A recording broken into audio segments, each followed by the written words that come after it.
సామెతలు 28:20 ప్రకారంగా నమ్మకస్తునికి మెండైన దీవెనలు. ఏ విషయాలు నమ్మకం ఉండాలి? బైబిల్ చెబుతా అన్ని విషయాలు నమ్మకం ఉండాలి.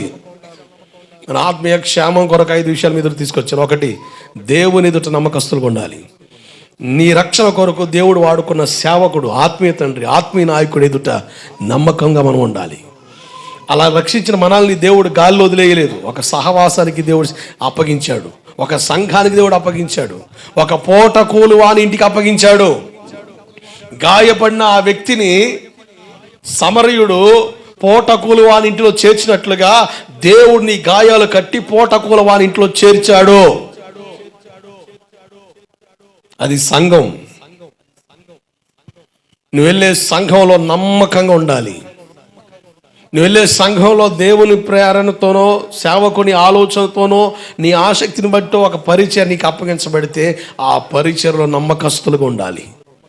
ఈ లోకంలో బ్రతకడానికి దేవుడు డబ్బులు ఇస్తున్నాడు. డబ్బులు ఖర్చు పెట్టే విషయంలో కానీ, జాగ్రత్త చేసే విషయంలో కానీ మనం నమ్మకంగా నడవాలి అన్న విషయాలు బైబిల్లో ప్రస్తావించబడ్డాయి.